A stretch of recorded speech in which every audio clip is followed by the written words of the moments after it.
Good morning. आज के व्याख्यान में हम वेदांत दर्शन एवं आयुर्वेद पर चर्चा करेंगे। वेदांत दर्शन आप जानते हैं भारतीय जो आस्तिक दर्शन हैं उन 6 प्रमुख आस्तिक दर्शनों में से एक दर्शन है। वेदांत दर्शन जो है वो प्रज्ञा पर आधारित दर्शन है।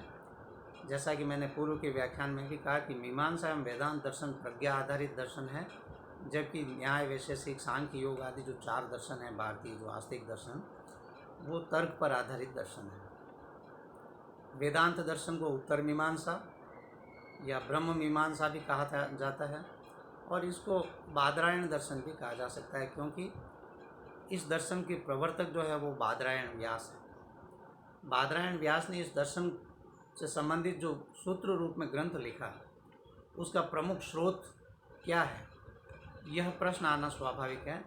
तो वेदांत दर्शन का प्रमुख स्रोत है उपनिषद, जो कि वैदिक साहित्य का एक हिस्सा है, प्रमुख भाग। आप कहेंगे कि उपनिषदों में जब वेदांत से संबंधित विषय का विवेचन था तो वेदांत दर्शन से संबंधित ग्रंथ रचना की आवश्यकता क्या है? तो प्रश्न उचित है। निश्चित रूप से विभिन्न जो उपनिषद हैं, जिनमें केनोपनिषद, कठोपनिषद, छांदोग्योपनिषद, बृहदारण्यकोपनिषद एवं अन्यान्य उपनिषद हैं, उनमें वेदांत दर्शन से संबंधित विषयों का विवेचन प्राप्त होता है और अधिकतम विषय समान रूप से भी वर्णित है, लेकिन कुछ विषयों में मतभेद भी उनमें था। तो उन मतभेद का निवारण करने के लिए महर्षि बादरायण व्यास ने इस वेदांत दर्शन के लिए वेदांत सूत्र नामक जो, या जिसको ब्रह्म सूत्र भी कहा जाता है, वेदांत सूत्र या ब्रह्म सूत्र नामक ग्रंथ की रचना की। अब आपके मन में ये होगा कि उस ब्रह्म सूत्र को तो सूत्र रूप में लिखा गया और सूत्र रूप में या संक्षेप में जो तंत्र या ग्रंथ लिखा जाता है उसको समझना कठिन होता है, तो उस पर भाष्य होना चाहिए। और यह बात वेदांत दर्शन के साथ हुई। वेदांत दर्शन पर भी कई सारे भाष्य और टीकाएँ लिखी गई। विभिन्न भाष्यकारों ने वेदांत के जो तत्व हैं, विषय हैं, उनको अपने अपने ढंग से विश्लेषित किया और विश्लेषण की उस परंपरा के कारण, विश्लेषण के उस क्रम में वेदांत दर्शन के कई संप्रदाय बन गए। जैसे शंकराचार्य जी ने वेदांत दर्शन के तत्वों की विवेचना करने के साथ विशेष रूप से अद्वैतवाद का सिद्धांत दिया, तो उनके अनुयायी और उनका एक संप्रदाय बन गया कि वो अद्वैतवादी हैं। जो शंकराचार्य को मानते हैं वो अद्वैतवाद वेदांत की चर्चा करते हैं। इसी तरह से अन्यान्य विद्वान वहाँ पर थे। रामानुजाचार्य थे, उन्होंने विशिष्ट अद्वैतवाद की कल्पना की, तो उनके अनुयायी जो है वो विशिष्ट अद्वैतवाद में विश्वास करते थे। इनका विस्तार से व्याख्यान में आगे करूँगा कि विशिष्ट अद्वैतवाद क्या है और अद्वैतवाद क्या है। तो रामानुजाचार्य के जो अनुयायी थे वो विशिष्ट अद्वैतवाद में विश्वास करते थे, ये एक संप्रदाय बन गया। इसी तरह से निम्बार्क जो हुए, उन्होंने द्वैताद्वैतवाद नामक सिद्धांत जो है उसकी रचना की या उसकी विवेचना की, तो वो एक संप्रदाय बन गया। प्राचीन काल में वेदांत सूत्र या ब्रह्म सूत्र जिनको कहा जाता है, किसी गुरु को अगर आचार्य बनने की इच्छा अगर होती या वो यूँ चाहे कि उसे आचार्य नाम से जाना जाए, तो ऐसा ऐतिहासिक वर्णन प्राप्त होता है कि उसको वेदांत सूत्र या ब्रह्म सूत्र पर भाष्य या टीका लिखनी होती थी। इसीलिए कई लोगों ने इस पर भाष्य और टीकाएँ लिखी और सभी के विश्लेषण का जो स्वरूप था उसमें काफ़ी समानता होते हुए भी कुछ सूक्ष्म अंतर था। इस कारण से विभिन्न संप्रदायों का विकास उस समय हुआ। अब यहाँ मैं आपको थोड़ा वेदांत शब्द का अर्थ क्या है ये बता देना प्रासंगिक समझता हूँ। वेदांत शब्द में 2 शब्द है, वेद प्लस अंत, यानी वेद और अंत। यहाँ वेद और अंत का मतलब कि वेदों का जो अंतिम भाग है उसको वेदांत कहते हैं। शाब्दिक अर्थ ऐसा निकल के आता है, लेकिन यहाँ वेदांत का अर्थ वास्तव में समझना चाहिए वेद का सार। वेदांत में तो वेद का अंत, वेदस्य अंत वेदांत जैसी निरुक्ति बनती है, लेकिन यहाँ वेद के अंत को केवल अंत या एंड के अर्थ में नहीं समझना चाहिए। यहाँ वेदांत का अर्थ वेद सार, वेदों का सार जिसमें वर्णित है। यदि आप वैदिक साहित्य में देखें तो वेदों का सार रूप वर्णन कहाँ पर प्राप्त होता है? उपनिषदों में। इसीलिए उपनिषद को भी वेदांत कहा जाता है। ये निश्चित मति है, ये निश्चित मत है। अब आपके मन में ये प्रश्न होना स्वाभाविक है, उपनिषद जो है उनको वेदांत क्यों कहा जाता है? उपनिषदों को वेदांत इसलिए कहा जाता है कि वैदिक साहित्य की जो रचना है उस साहित्य रचना की कड़ी में ये अंतिम रचना है। आप जानते हैं कि संहिता ग्रंथ उसके बाद ब्राह्मण ग्रंथ, आरण्यक ग्रंथ और अंत में उपनिषद ग्रंथ लिखे गए। और उपनिषद ग्रंथ क्यों लिखे गए कि वेद जो है वो सूत्र रूप में और अति गूढ़ रूप में उनमें ज्ञान जो निहित था, उस गूढ़ ज्ञान का विश्लेषण जनमानस के समक्ष उपस्थित करने के लिए, उसको सार रूप में जनमानस के समक्ष समझने योग्य स्थिति में जनमानस के समक्ष उपस्थित करने के लिए उपनिषदों की रचना हुई थी। और वैदिक साहित्य रचना की कड़ी में, जैसा कि मैंने अभी भी कहा, ये अंतिम रचना है, इसलिए भी उपनिषदों को वेदांत कहा जाता है। दूसरा और भी कारण है उपनिषदों को वेदांत कहा जाने में कि इस वैदिक साहित्य के अध्ययन की जो एक कड़ी थी, एक सोपान थी, उसके अंतर्गत भी ये कहा जाता था कि सबसे पहले संहिता ग्रंथों की पढ़ाई होती थी, उसके बाद ब्राह्मण ग्रंथ जो कर्मकांड आदि से संबंधित है, और अंत में वानप्रस्थ और संन्यास आश्रम में उपनिषद जो उनकी पढ़ाई कराई जाती थी। तो अध्ययन क्रम जो है उसमें भी इसको बाद में पढ़ाया जाता था और इसको पढ़ना ज़रूरी था। यह भी माना जाता था कि उपनिषदों को पढ़े बिना वैदिक ज्ञान की पूर्णता नहीं हो सकती, इनको पढ़ना ज़रूरी है।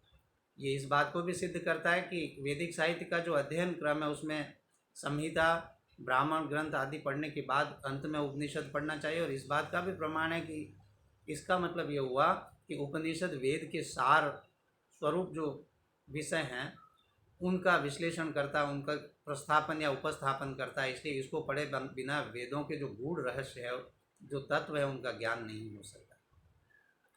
मैंने पहले ही कहा कि उपनिषद जो है वो भी ज्ञान का विशेष रूप से विश्लेषण करते हैं और उपनिषदों को भी वेदांत कहा जाता है। तो उपनिषदों को पढ़े बिना आपको ज्ञान या ब्रह्म ज्ञान नहीं हो सकता, इसलिए भी उपनिषदों को वेदांत कहा जाता है, वेदों के सार रूप होने से। दूसरा ये भी एक मत है, उपनिषद जो इस अर्थ में भी अंत कहे जा सकते हैं कि वेदों का जो ज्ञान परिपक्व रूप में जहाँ प्राप्त होता है, विश्लेषित स्वरूप में जहाँ पर प्राप्त होता है, वो उपनिषद हैं। इसलिए भी जब तक वेद वेदांग इन सब को पढ़ने के बाद भी उपनिषद नहीं पढ़ लिए जाते तो ज्ञान की पूर्णता नहीं मानी जाती है। यह भी एक बात इसके बारे में है। वेदांत दर्शन विशेष रूप से किस विषय का विवेचन करता है? आपको मैंने कहा कि वेदांत दर्शन जिसका कि प्रमुख ग्रंथ ब्रह्म सूत्र या वेदांत सूत्र है, उसका पहला सूत्र है अथा तो ब्रह्म जिज्ञासा, यानी ब्रह्म की जिज्ञासा उत्पन्न हुई और उसके बारे में चिंतन इस दर्शन में किया गया, यानी ब्रह्म के चिंतन पर ही ये सारा दर्शन केंद्रित है। तो ये दर्शन मुख्य रूप से यह विचार करता है कि ब्रह्म और जीव में क्या संबंध है, ब्रह्म एवं जीव ये दो अलग अलग वस्तु हैं या एक ही वस्तु है। और दूसरा, चूँकि जीव संसार में या जगत में रहता है, इसलिए दूसरे रूपों में कहें तो यूँ भी कह सकते हैं कि ब्रह्म और जगत, इन दोनों में से सत्य क्या है, तत्व क्या है, इसका विशेष रूप से विवेचन, चिंतन, मनन ये वेदांत दर्शन में किया गया है। और इसी क्रम में, जैसा कि मैंने अभी के व्याख्यान में, आज ही के व्याख्यान में कुछ समय पहले कहा कि अनेक विद्वानों ने ब्रह्मसूत्र या वेदांत सूत्र पर भाष्य और टीकाएँ लिखी और अपना मत उपस्थापित किया, प्रस्थापित किया, उपस्थित किया, और उसके कारण विभिन्न संप्रदाय बन गए, जिनको कि अद्वैतवाद, विशिष्ट अद्वैतवाद, द्वैताद्वैतवाद, द्वैतवाद आदि रूप में जाना जाता है। इस संदर्भ में मैं आपको ये बता देना अब यहाँ उचित समझता हूँ कि वेदांत दर्शन के प्रमुख वाद कौन कौन से हैं। तो वेदांत दर्शन जो है उसके प्रमुख वादों में अद्वैतवाद का नाम सबसे पहले आता है। और अद्वैतवाद का जो सिद्धांत है, आप जानते हैं कि ये शंकराचार्य जी का मत है। शंकराचार्य जी ये मानते हैं कि इस संसार में एक ही तत्व है, दूसरा कोई तत्व नहीं, और वो एक तत्व क्या है? ब्रह्म। वो कहते हैं ब्रह्म सत्यम जगत मिथ्या। और दूसरी बात आगे और कहते हैं कि जो जीव है वो भी ब्रह्म का ही एक अंश है, ब्रह्मांश है, ब्रह्म का अंश ही जीव में भी रहता है। इसलिए अद्वैतवादी स्पष्ट रूप से ये मानते हैं कि इस सृष्टि में केवल मात्र एक तत्व है जो सत्य है, और वह है ब्रह्म। तो आप कहेंगे ये जगत जिसमें काफ़ी विचित्रता दिखाई देती है, पशु पक्षी मनुष्य विविध प्रकार के जीव, जड़ और चेतन अनेक प्रकार के पदार्थ जो देखने को मिलते हैं, ये क्या मिथ्या है? तो उस संदर्भ में अद्वैतवादी स्पष्ट रूप से कहते हैं कि ये जो जगत है वो ब्रह्म का विवर्त है, उन सब में ब्रह्मांश है, वास्तविक और सत्य तत्व जो है वो ब्रह्म ही है, इसका वो उपस्थापन करते हैं। तो इस प्रसंग में मैंने क्या कहा कि अद्वैतवादी स्पष्ट रूप से ये कहते हैं, आचार्य शंकराचार्य जी जिसके प्रमुख मत रखने वाले प्रवर्तक आचार्य रहे हैं, वो स्पष्ट रूप से ये मानते हैं कि ये जो जगत में जो विविधता आपको दिखाई देती है पशु पक्षी आदि के रूप में या जड़ चेतन के रूप में, नदी पर्वत आदि के रूप में, ये सारा ब्रह्म का विवर्त है। और विवर्त होने का मतलब कि तत्व तो ब्रह्म है और उसकी अन्यथा प्रतीति जो जगत के रूप में आपको हो रही है, जो कि तात्विक नहीं है, अतात्विक जो अन्यथा प्रवृत्ति आप अतात्विक अन्यथा ज्ञान जो आपको वहाँ पर हो रहा है कि जगत वास्तविक नहीं है, वो ब्रह्म का ही विवर्त है, लेकिन उस जगत को आप सत्य मान लेते हैं। वास्तव में सत्य तो ब्रह्म है, ब्रह्म का ही अंश है, वो जगत ब्रह्म से अलग नहीं है। यह बात यहाँ अद्वैतवादी विशेष रूप से कहते हैं। तो इस संदर्भ में हमें विवर्तवाद जो है उस पर कुछ चर्चा करनी ज़रूरी यहाँ पर प्रतीत होती है। विवर्तवाद के बारे में कहते हैं वस्तुनः स्वरूप अपरित्यागेन वस्तु अंतर मिथ्या प्रतीति विवर्तवाद, अर्थात वस्तुनः स्वरूप अपरित्यागेन वस्तुअंतर मिथ्या प्रतीति विवर्त, अर्थात कोई वस्तु जो है उसने अपना स्वरूप नहीं बदला है, लेकिन फिर भी आप उसमें दूसरी वस्तु की कल्पना अगर करें तो वहाँ पर विवर्तवाद होता है। जैसे कि ब्रह्ममय ही ये सारा जगत है, संसार के सारे पदार्थ ब्रह्म के अंश हैं, उनको ब्रह्म से अलग हम मान लेते हैं, उनकी अलग सत्ता मान लेते हैं कि ये यह है यह है, और वहाँ पर ब्रह्म का चिंतन नहीं करते कि ये ब्रह्मांश है। ये जो मिथ्या प्रतीति है यह विवर्तवाद है। इसके उदाहरण रूप में हम पदार्थ विज्ञान या मेटाफिजिक्स जो उसमें देखते हैं, कई सारे उदाहरण विद्वानों ने दिए हैं। जैसे रात्रि के अंधकार में हम दूर कोई रस्सी देखते हैं और उसको सर्प समझ लेते हैं, तो वस्तु तत्व या वास्तविक बात तो यह है कि वो रस्सी है, लेकिन हमें मिथ्या प्रतीति क्या हुई अंधकार के कारण कि वो सर्प हो सकता है। ये जो मिथ्या प्रतीति है यही विवर्तवाद है। इसी तरह से सीप को देख करके उसमें रजत या चांदी का समझना कि चांदी है, वहाँ पास जाके देखें तो वास्तव में सीप है, तो वहाँ वस्तु बदली नहीं थी, लेकिन फिर भी दूसरी वस्तु की वहाँ कल्पना या मिथ्या प्रतीति हमारे मन में हो जाती है, आ जाती है कि यह चांदी, और पास जाने में पता चलता है कि ये सीप। इस तरह के कुछ उदाहरण हमें यहाँ पर दिखाई देते हैं। ऐसे वेदांती कहते हैं कि ऐसे ही ये संसार जो है ये भी ब्रह्म का विवर्त है। आप संसार को अलग समझते हैं, लेकिन वो संसार ब्रह्म से अतिरिक्त नहीं है, अलग नहीं है। उसको वास्तव में समझेंगे तो लगेगा ये सब ब्रह्ममय ही है, एक ब्रह्म तत्व ही है और कोई दूसरा तत्व नहीं है। इस संदर्भ में अब आयुर्वेद के जो अध्ययन करने वाले जो जिज्ञासु हैं, छात्र हैं, उनके मन में ये प्रश्न होना स्वाभाविक है कि आयुर्वेद में ये जो वेदांत दर्शन है या इसका जो विवर्तवाद अद्वैतवाद आदि जो है, इसका वर्णन किस रूप में मिलता है। तो आप देखें चरक संहिता शारीर स्थान में जहाँ मोक्ष प्राप्ति के उपायों का जहाँ वर्णन किया जाता है, वहाँ पर वेदांत का जो अद्वैतवाद का जो सिद्धांत है उसकी स्पष्ट झलक हमें देखने को मिलती है। वहाँ स्पष्ट रूप से कहा है जब तक जीवात्मा जो है वो ब्रह्म भाव को प्राप्त नहीं होती तब तक मोक्ष नहीं हो सकता। और वहाँ ब्रह्म भाव को प्राप्त होने का मतलब उससे पहले सत्या बुद्धि उत्पन्न होना ज़रूरी है, तात्विक ज्ञान उत्पन्न होना ज़रूरी है। और तात्विक ज्ञान जब उत्पन्न हो जाता है कि ये संसार मिथ्या है, ये जीव जो है वो ब्रह्म का ही अंश है, संसार भी पूरा ब्रह्ममय ही है, ब्रह्म के अलावा और कोई दूसरा तत्व नहीं है, सब कुछ ब्रह्ममय है, वही ब्रह्मी भाव होना है। और उसके पहले जो सत्या बुद्धि उत्पन्न होती है वो ही एक प्रमुख कड़ी है ब्रह्म भाव या ब्रह्मी भाव को प्राप्त होने की। आत्मा ब्रह्मी भाव को तभी प्राप्त होता है जब सत्या बुद्धि या तात्विक ज्ञान होता है। और इसका स्पष्ट रूप से वर्णन चरक संहिता शारीर स्थान 1 में और चरक संहिता के शारीर स्थान 5 में जहाँ मोक्ष प्राप्ति के उपाय बताए वहाँ देखने को मिलता है। दूसरा कि जो विवर्तवाद है, उस विवर्तवाद का उदाहरण आयुर्वेद में मिलता है क्या? तो विवर्तवाद के बारे में भी अगर हम देखें आयुर्वेद में तो बहुत सारे उदाहरण मिलते हैं। जैसे कि कामला रोगी जो है वो संसार में जिस किसी वस्तु को देखता है उसको पीले वर्ण का देखता है, जबकि वास्तव में वो वस्तु पीत वर्ण की या पीले वर्ण की वो ज़रूरी नहीं है। तो वहाँ कारण क्या है कि उसके चक्षु में विकृति होने से वो वस्तुओं को विकृत देखता है। वो वस्तु बदली नहीं है, लेकिन उस श्वेत वर्ण की वस्तु को भी वो पीत वर्ण की देखता है और भी अन्य वर्ण की वस्तुओं को भी पीत वर्ण की देखता है। तो वस्तु बदली नहीं है, फिर भी उसको दूसरी वस्तु समझना, ये क्या हुआ? विपर्य ज्ञान हुआ, और ये विवर्तवाद है। इसी तरह से आप अतत्वाभिनिवेश देखें, अतत्वाभिनिवेश में क्या होता है, व्यक्ति नित्य को अनित्य समझने लगता है, अनित्य को नित्य समझने लगता है, हित को अहित समझने लगता है, अहित को हित समझने लगता है। ये जो मिथ्या ज्ञान है ये भी विवर्तवाद है, क्योंकि विवर्तवाद का जो सिनोनिम्स विद्वान लोग बताते हैं उसमें स्पष्ट कहते हैं कि विवर्त को हम माया कह सकते हैं, अविद्या कह सकते हैं, मोह कह सकते हैं, भ्रम कह सकते हैं, मिथ्या ज्ञान कह सकते हैं।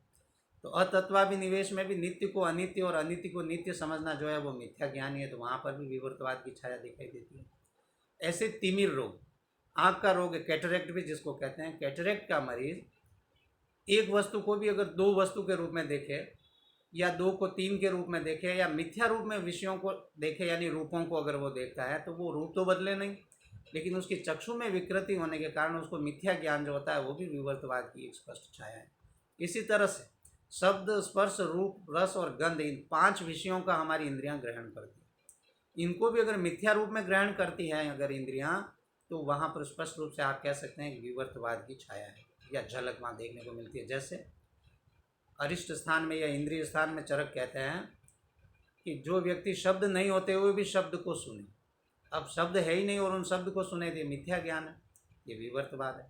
ऐसे गंध विषयक विपर्य भी हो सकता है, जैसे शुभ गंधों से भी किसी को उद्वेग होने लगे, शुभ या जो सुगंध गंध है वो तो प्रिय लगनी चाहिए, उससे भी उद्वेग होने लगे, या स्पर्श का भी विपर्य हो सकता है, विपरीत ज्ञान हो सकता है, वो सारे विवर्तवाद के अंतर्गत आएंगे। तो इस तरह से आयुर्वेद में अद्वैतवाद का जो सिद्धांत है उसकी झलक मोक्ष प्राप्ति के उपायों में आपको स्पष्ट रूप से देखने को मिलती है। और विवर्तवाद के कई सारे उदाहरण अभी आपने मेरे मुंह से भी आप सुने कि विवर्तवाद के भी कई सारे उदाहरण आयुर्वेद में हमें देखने को मिलते हैं।